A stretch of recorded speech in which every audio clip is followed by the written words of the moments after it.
In the heart of America, a chilling reality has unfolded, exposing the dark underbelly of our prison system.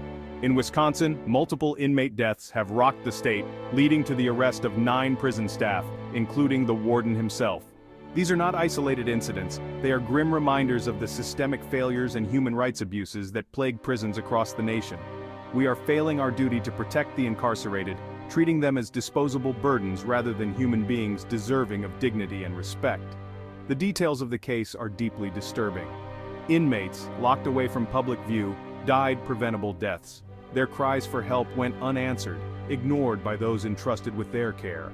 How can we, as a society, tolerate such blatant disregard for human life? These deaths are a stain on our collective conscience, demanding immediate attention and action. We cannot remain silent in the face of such injustice.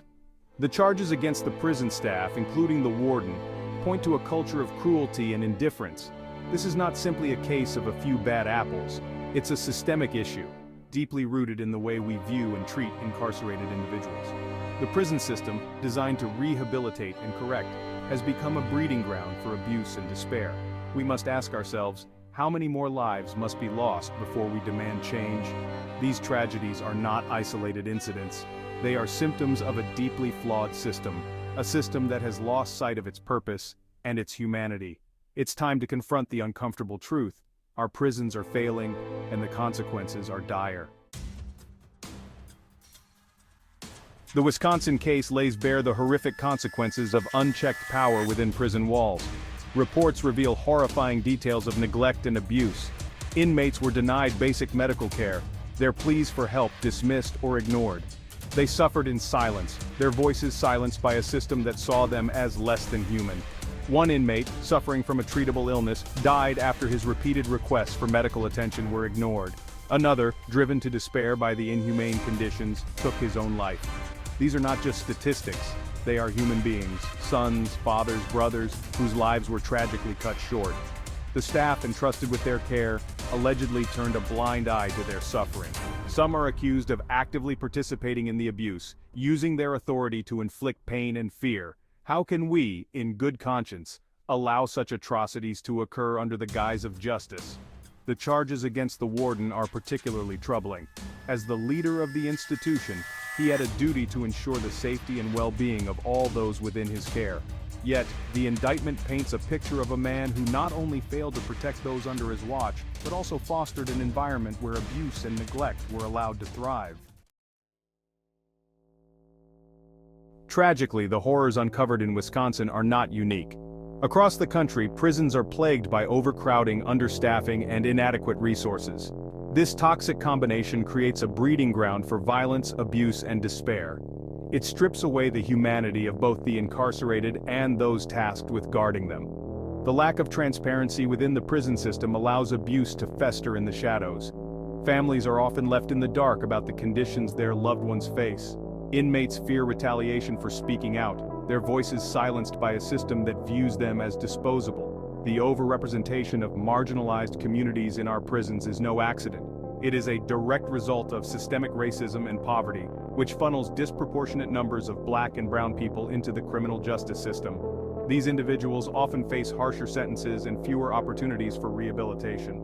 We cannot address the problems within our prisons without acknowledging the broader societal issues that contribute to mass incarceration. Poverty, lack of access to education and mental health care, and racial bias all play a role. We must dismantle these systems of oppression if we hope to create a more just and equitable society. The true cost of these injustices is measured in human lives shattered and families torn apart. Every life lost behind bars represents a failure of our collective humanity. We have a moral imperative to break this cycle of indifference and create a system that values rehabilitation over retribution. The trauma inflicted within prison walls doesn't stay there. It ripples outward, impacting families and communities for generations.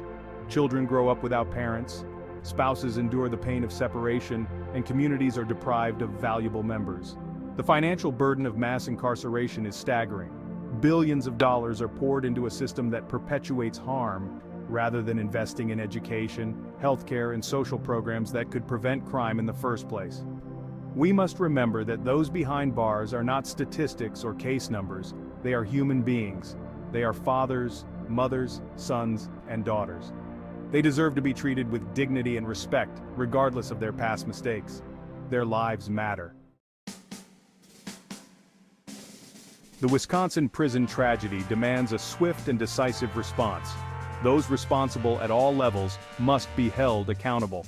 This includes not only the individuals directly involved in the abuse, but also those in positions of authority who allowed this culture of cruelty to flourish.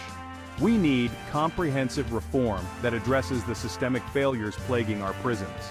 This includes reducing overcrowding, increasing staffing and training, and ensuring access to quality healthcare, mental health services, and educational opportunities.